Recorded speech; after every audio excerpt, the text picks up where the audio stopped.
Ô, gente, a paz para todo mundo, né? A gente hoje vai falar sobre o livro de Esther. O panorama hoje é do livro de Esther. O autor do livro de Esther, ele não é conhecido, não é certo, né? Mas o que se sabe é que é uma pessoa que tem conhecimento da corte persa e sugere, né? O texto sugere, pelo texto, pela forma que foi escrito, pelos conhecimentos, que seja um judeu no exílio, talvez o Mordecai, Esdras ou Neemias, Esther e até os quatro, né? Também eles são contemporâneos, escreveram juntos, não tem nada de errado nisso, né? A data também não é uma data precisa. Não tem precisão de data, mas o período ele pode ser limitado ao reinado de Assuero ou Xerxes na Pérsia, entre 486 e 465 a.C. Então, entre 486 e 465 a.C., foi o reinado de Xerxes I, Império Persa, e esse livro provavelmente foi escrito nesse período, tá? O tema do livro é o propósito de Deus, que não pode ser frustrado por maquinações satânicas. Israel pecou, desobedeceu e foi exilado, mas o cuidado e a proteção de Deus cobriu Israel todo o tempo. Nós vamos tratar de alguns personagens principais, são 4. O livro de Esther, ele conta uma história, eu vou dar um resumo pequenininho dele, e depois vou falar os personagens, e depois eu falo. Primeiro eu dou um esboçozinho, vou falar sobre os personagens e faço um resumo para vocês. O esboço dele é o seguinte: tinha uma rainha, Vasti, ela foi deposta e Esther foi coroada no lugar dela. Existia uma pessoa chamada Amã, né?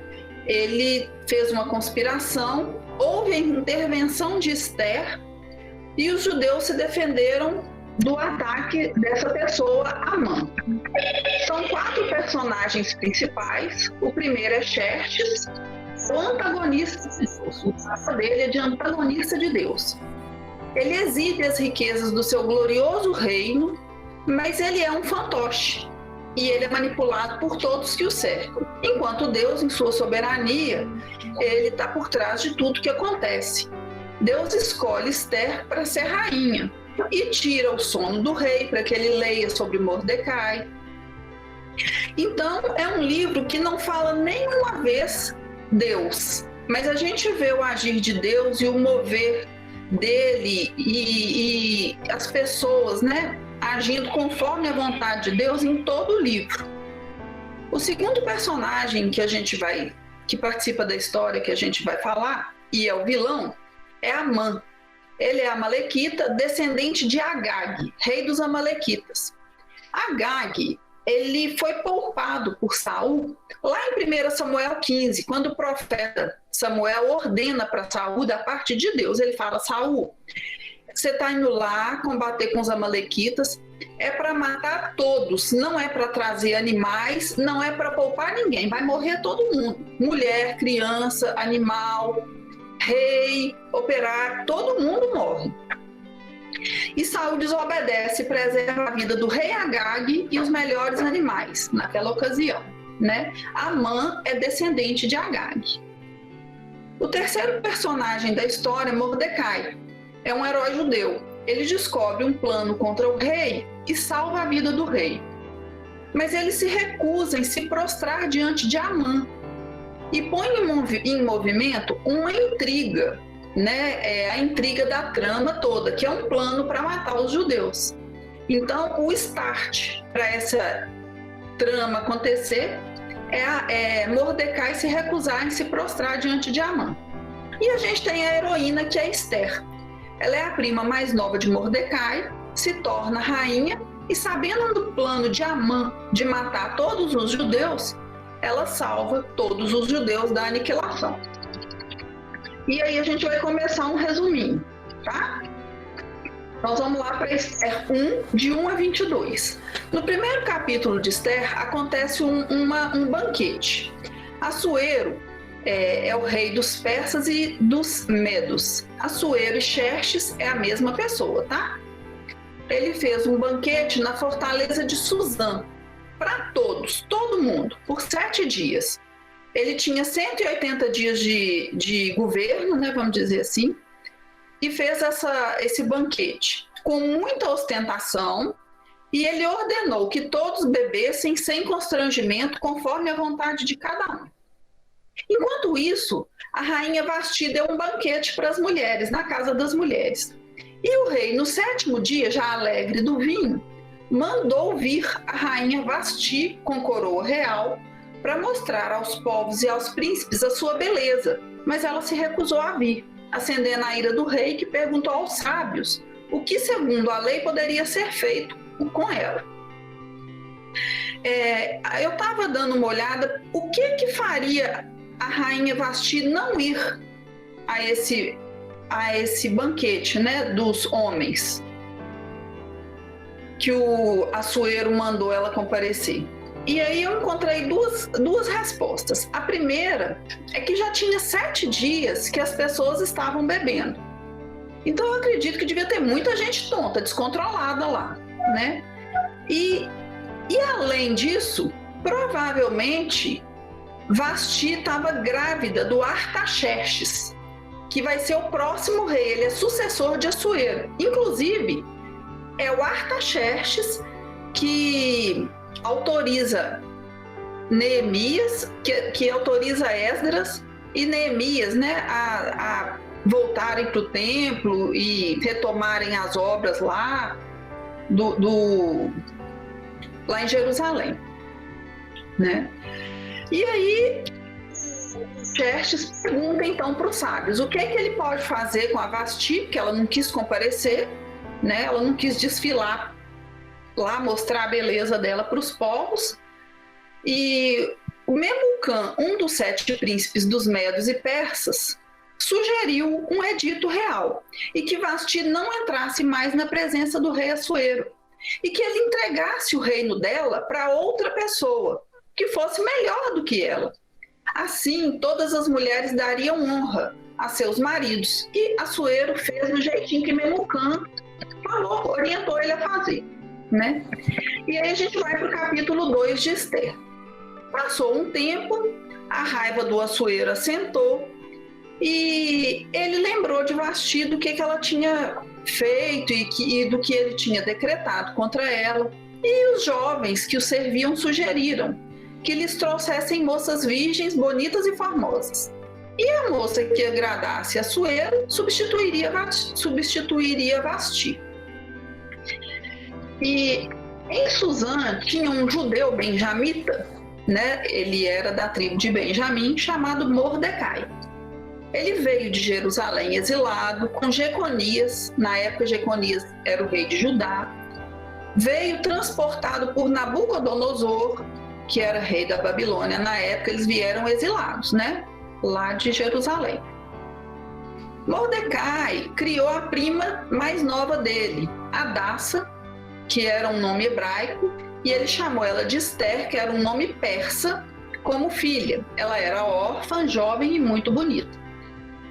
Quando eles divulgaram o mandado do rei e a lei dele, muitas moças foram levadas sob os cuidados de Hegai, que era um eunuco do rei e da guarda das mulheres. Elas foram levadas à casa do rei e Esther foi uma delas. Esther e mais 7 jovens pareceram muito formosas a Hegai e alcançaram favores perante Hegai. Ele as fez passar pelos melhores aposentos da casa das mulheres, né? Então Esther realmente era muito bonita, devia ser muito agradável, uma pessoa boa de lidar, de conviver, né? Mordecai ordenou a Esther que não declarasse qual que era a sua linhagem nem qual que era seu povo. E todos os dias ele passeava na frente da casa das mulheres para saber o que estava acontecendo na casa e como é que Esther estava passando. Depois de um ano, que era o tempo de embelezamento, 6 meses de tratamento com óleo de mirra e 6 meses com especiarias, perfumes e ungüentos. as moças começaram a se apresentar para Assuero. Tudo que elas pediam para levar para a casa do rei, quando elas tinham que se apresentar, era dado. Elas entravam à tarde e saíam pela manhã. De manhã elas voltavam para a casa das mulheres. E não tornavam a ver o rei mais, a menos que o rei chamasse pelo nome. Aí falava, eu quero ver fulana. Aí fulana vinha, né? Quando chegou a vez de Esther, ela pediu o que Hegai orientou ela a pedir. E ela foi levada à casa real do jeito que Hegai orientou. E o rei amou Esther mais do que a todas as mulheres. E ela alcançou perante ele favor e benevolência. E o rei pôs-lhe na cabeça a coroa real e a fez rainha no lugar de Vasti. O rei deu um grande banquete a todos os seus príncipes e servos, mas ainda não sabia a linhagem do povo de Esther. Mordecai estava sentado à porta do rei, 2 eunucos, na ocasião, dois eunucos do rei, Bigtã e Teres, tramaram atentar contra a vida do rei Assuero. E Mordecai ficou sabendo e falou para Esther. Esther foi lá e falou para Assuero, em nome de Mordecai, falou, ó, Mordecai ficou sabendo que Bigtã e Teres estão planejando te matar. O rei mandou investigar o caso e realmente eles estavam planejando, já estava tudo encaminhado. Os eunucos foram enforcados. E aí a gente vai para o capítulo 3 de Esther. São 10 capítulos, viu, gente? O tempo passou e o rei Assuero engrandeceu a Amã e lhe pôs o trono acima de todos os outros príncipes e ordenou que todos se inclinassem e se prostrassem perante Amã. Mas Mordecai não se inclinava nem se prostrava. Só relembrando aqui que Amã, ele era descendente de Agag, aquele rei lá atrás que Saul não matou. Se ele tivesse matado, não existia Amã, né? Então, vendo Amã que Mordecai não se prostrava diante dele, ele ficou com muita raiva e achou pouco destruir a vida de Mordecai e resolveu destruir todos os judeus, a vida de todos os judeus, os bens de todos os judeus. Ele falou, nós vamos acabar com esse povo num dia só. Foi a decisão dele. Amã foi até o rei Assuero e sugeriu que o povo judeu fosse todo morto, porque tinham a sua própria lei, não cumpriam as leis do rei, então não convinha ao rei tolerar esse povo. E o rei tirou da mão seu anel e entregou para Amã e falou para Amã assim, olha, que essa prata seja sua, o anel que ele entregou, como também esse povo, os judeus, para fazeres dele o que melhor for do teu agrado. Então ele tinha o anel real e ele tinha o povo para fazer o que quisesse com o povo. Os secretários do rei escreveram o que Amã ordenou e enviaram as cartas às províncias do rei, para que matassem e aniquilassem de vez todos os judeus em um só dia. O dia era o dia 13 do 12º mês de Adar. O 12º mês de Adar é fevereiro ou março, tá? E que lhes saqueassem os bens. A lei se proclamou na cidadezinha de Suzã, e o rei e Amã se assentaram a beber. Mas a cidade de Suzã estava perplexa. É interessante, né, o contraste aqui, porque Amã e o rei foram beber, comemorar. E a cidade inteira ficou perplexa e os judeus foram se humilhar diante de Deus, né, que é o que eles podiam fazer. E aí começa o capítulo 4. Quando Mordecai soube, ele rasgou as suas vestes, se cobriu de pano de saco e de cinza e saiu pela cidade. Ele clamou com grande e amargo clamor e chegou até a porta do rei. E em todas as províncias, muitos se deitavam em pano de saco e em cinza. Esther soube de Mordecai e mandou roupas para ele, porque ele sempre estava na porta do palácio, né? Mas ele não quis as roupas, e aí ela chamou Ataque, que é um dos eunucos do rei que serviam a ela. E falou para ele, Ataque, vai lá atrás de Mordecai para saber por que ele está assim. Aí Mordecai foi e contou tudo para ele, desde o traslado do decreto, que Amã mandou para todo mundo, que Amã tinha oferecido um valor em prata, que ele prometera pagar aos tesouros do rei pelo aniquilamento dos judeus, né, em prata, e orientou a Esther que ela fosse até o rei e que pedisse misericórdia para ele, e que na presença dele suplicasse pelo povo dela também. Aí a Esther foi e falou para Ataque assim, olha, fala para Mordecai que se eu entrar no pátio interior para ver o rei sem ser chamada, a única sentença que eu posso receber é a de morte, a menos que o rei estenda o cetro, mas já tem 30 dias que ele não me chama. Aí Mordecai falou para ela que se ela se calasse, de outra parte viria o socorro e o livramento, mas ela e a casa deles pereceria. E quem saberia se não foi para esse fim que Deus fez com que ela foi feita rainha, né? E aí Esther mandou Ataque falar para Mordecai, então, vai lá, ajunta todos os judeus que se acharem em Suzã e jejuem por mim. Não comam, não bebam por 3 dias, nem de noite nem de dia. Eu e as minhas servas também jejuaremos. Depois eu vou lá encontrar com o rei, ainda que seja contra a lei. Se perecer, pereci, né? Mordecai fez tudo direitinho, do jeitinho que Esther orientou ele a fazer. E aí a gente começa o capítulo 5. O pessoal jejuou. No 3º dia, Esther se aprontou com seus trajes reais e se pôs no palácio interior da casa do rei, onde o rei estava sentado no seu trono. Quando o rei viu Esther, ele estendeu o cetro real e ela se chegou a ele.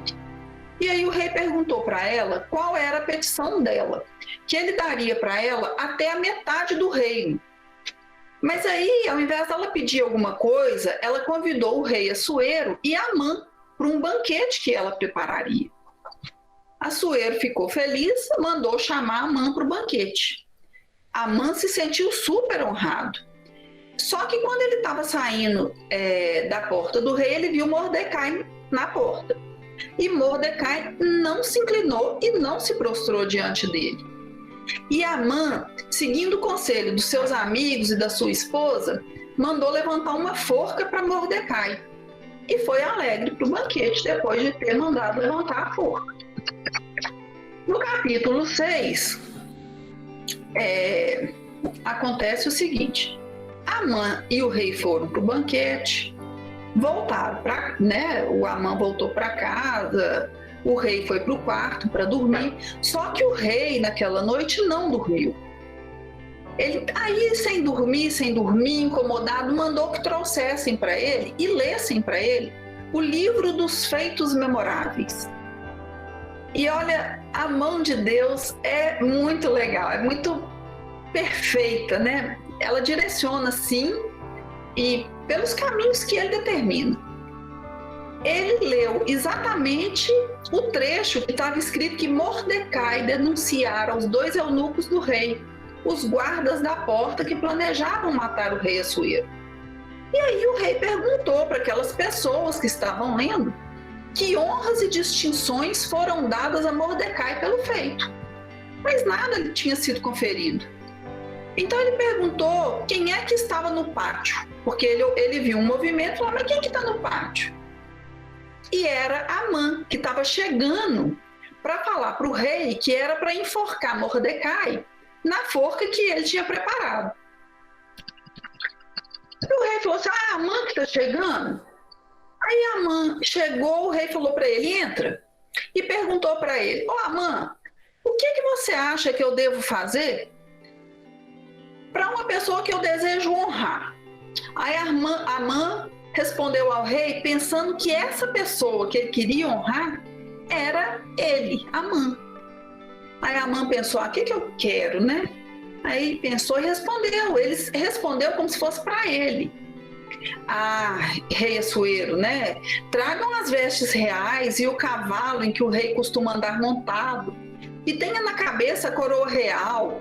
Entreguem as vestes e o cavalo às mãos dos mais nobres príncipes do rei, Gente, o mais nobre príncipe do rei era o Amã. Vistam delas aquele a quem o rei deseja honrar. Levem-no a cavalo pela praça da cidade e diante dele apregoem. Assim se faz ao homem a quem o rei deseja honrar.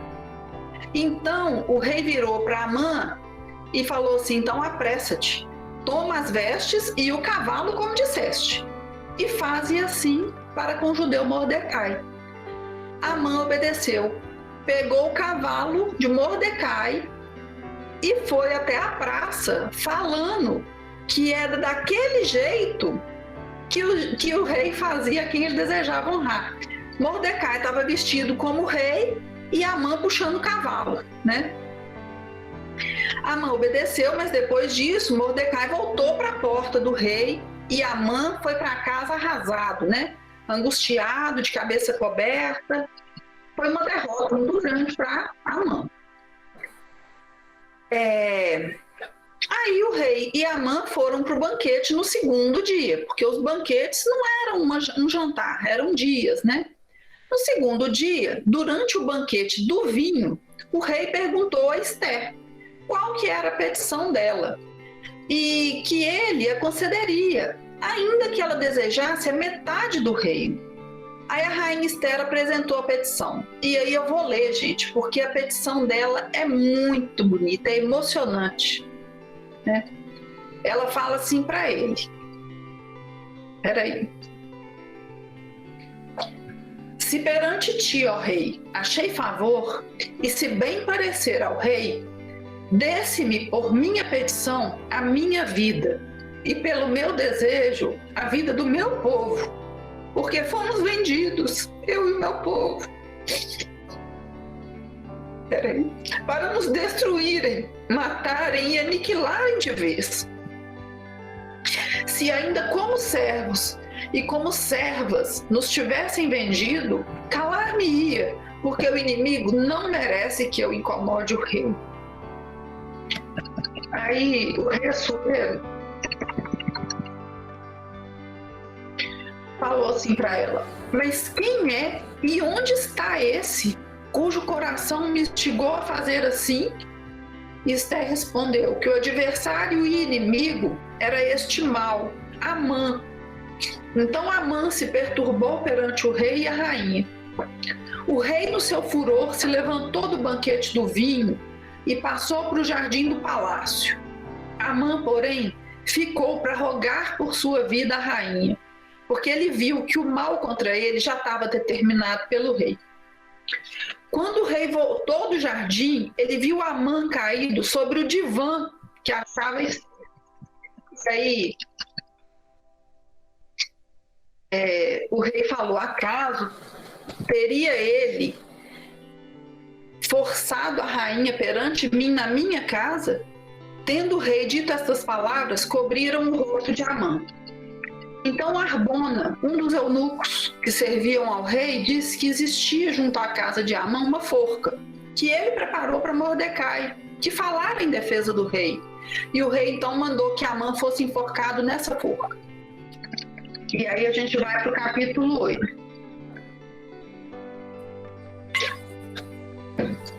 Naquele mesmo dia, o rei Assuero deu a Ester a casa de Amã e a Mordecai o anel que ele tinha tomado de Amã. Ester colocou Mordecai como superintendente da casa de Amã e foi falar ao rei e lhe implorou que revogasse a maldade de Amã. Mas o rei Assuero explicou para Ester que o que ela escrevesse e selasse com o anel do rei não tinha como ser revogado. Da mesma forma que o que Amã escreveu e foi selado com o anel do rei não tinha como ser revogado. Então ele orientou Ester aos judeus se reunirem, né, para defenderem a sua vida, para destruir, matar e aniquilar toda e qualquer força armada do povo das províncias que viessem contra eles. O edito foi publicado na cidadela de Suzã, e Mordecai saiu da presença do rei com veste real, grande coroa de ouro e manto de linho. E a cidade de Suzã exultou e se alegrou. Para os judeus houve felicidade, alegria, regozijo e honra.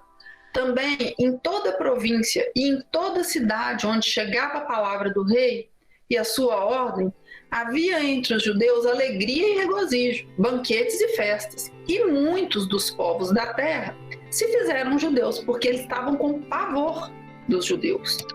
Eles tomaram medo. E aí no penúltimo capítulo do livro, começa assim, no capítulo 9. E no dia que os inimigos dos judeus contavam assenhorear-se deles, sucedeu o contrário. Porque os judeus se ajuntaram para dar cabo daqueles que lhes queriam mal. E ninguém podia resistir-lhes, porque o terror que inspiravam caiu sobre todos aqueles povos. Todos os príncipes, governadores e oficiais do rei auxiliavam os judeus porque eles tinham medo de Mordecai, porque ele já era grande na casa do rei. No mesmo dia, foi comunicado ao rei o número dos mortos da cidadela de Suzã. E o rei disse à rainha Ester: olha, na cidadela de Suzã mataram e destruíram os judeus a 500 homens e os 10 filhos de Amã. Nas demais províncias do rei, que terão eles feito? Qual é, pois, a tua petição? O que mais desejas? E a Ester pediu para ele que dependurassem em forca os cadáveres dos 10 filhos de Amã, e Assuero autorizou. Sucedeu isso no dia 13. No dia 14, os judeus das províncias descansaram e o fizeram um dia de banquetes e alegria. Os judeus em Suzã se ajuntaram e descansaram no dia 15 e o fizeram um dia de banquetes e alegria também. Mordecai escreveu estas coisas e ordenou que comemorassem todos os anos, como os dias em que os judeus tiveram sossego dos seus inimigos. E assim os judeus aceitaram como costume, e até hoje é assim. Aceitaram como costume o que naquele tempo havia sido feito pela primeira vez. Amã, inimigo de todos os judeus, tinha intentado destruir os judeus e tinha lançado isto é, sortes, para os assolar e destruir. Mas Ester foi perante o rei e o seu mau intento recaiu contra a própria cabeça, pelo que enforcaram a ele e a seus filhos. Por isso, aqueles dias chamam Purim, do nome Pur. Todos os anos, esses dias são lembrados e comemorados, geração após geração, por todas as famílias, em todas as províncias e em todas as cidades. E estes dias de Purim jamais caducam entre os judeus. A memória deles jamais se extinguirá entre os seus descendentes. E o livro termina assim, o último capítulo. Depois disso, o rei Assuero impôs tributo sobre a terra e sobre as terras do mar. Mordecai, a quem o rei exaltou, tem seu nome escrito no livro da história dos reis da Média e da Pérsia, pois foi o segundo depois do rei Assuero, e grande para com os judeus, e estimado pela multidão de seus irmãos, tendo procurado o bem-estar do seu povo e trabalhado pela prosperidade de todo o povo da sua raça. E o livro de Ester termina assim. Agora, tem algumas curiosidades do livro que eu queria falar aqui. Assuero é em hebraico, eu já falei, né? Em grego é Xerxes.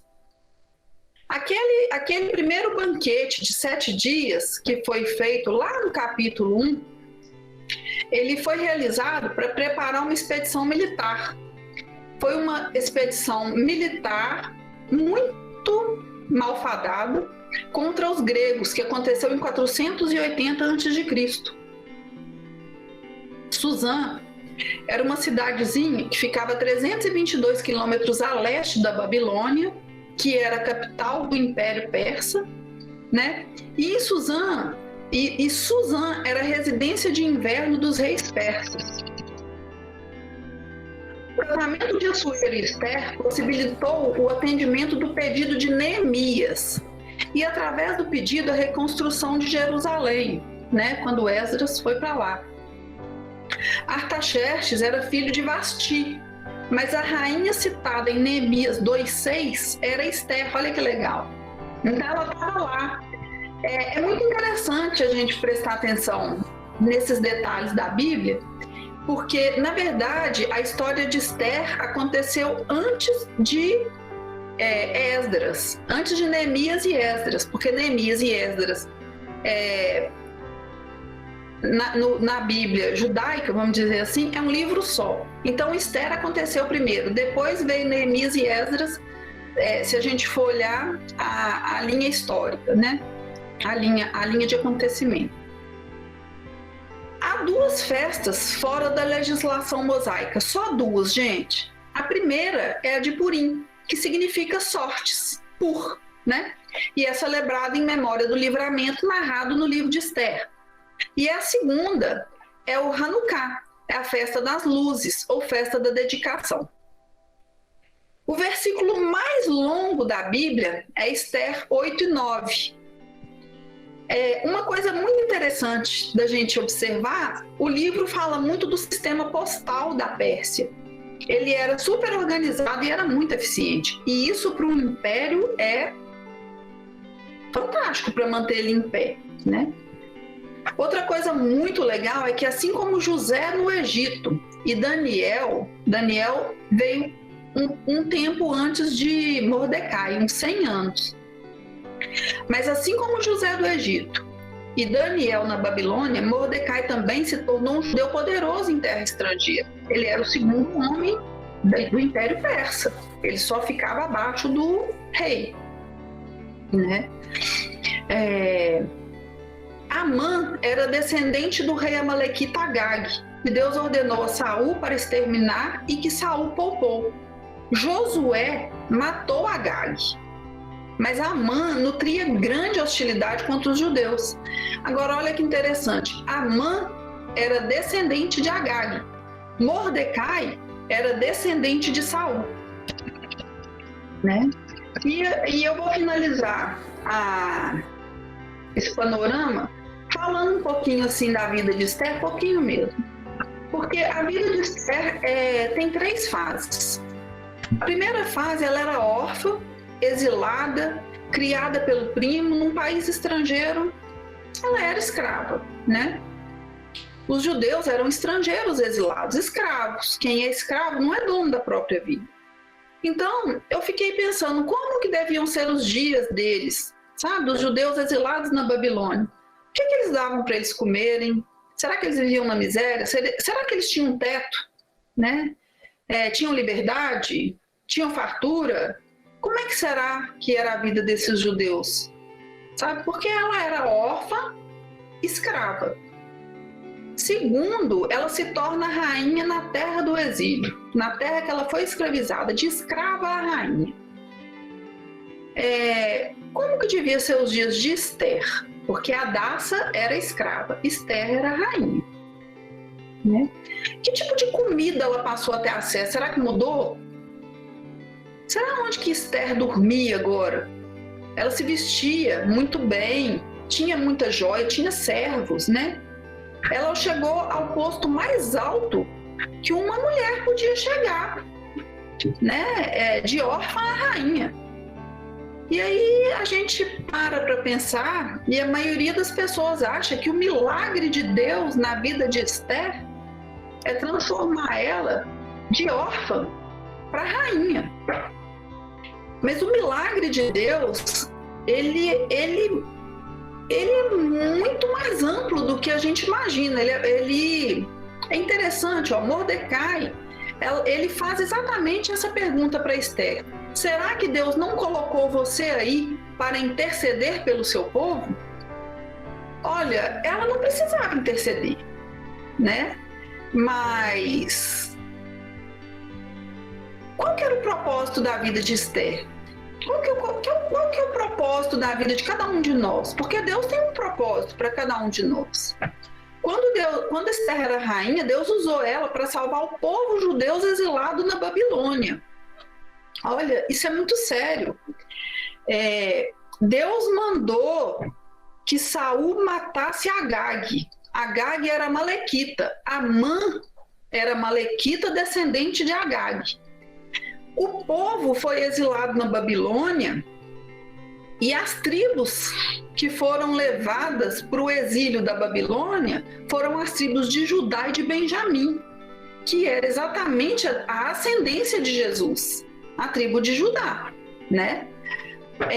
Então, Esther teve um papel muito amplo na história nossa, porque era uma mulher e nada, era a mesma coisa, escrava, e foi quem Deus usou, né? Então eu sou muito grata a Deus pela mão dele, porque se a mão dele não fosse certeira, o demônio tinha tido êxito, né? Mas Deus muda as coisas de forma extraordinária. Eu estava comentando com o Luiz hoje à tarde, e ele falou, engraçado, né, Su?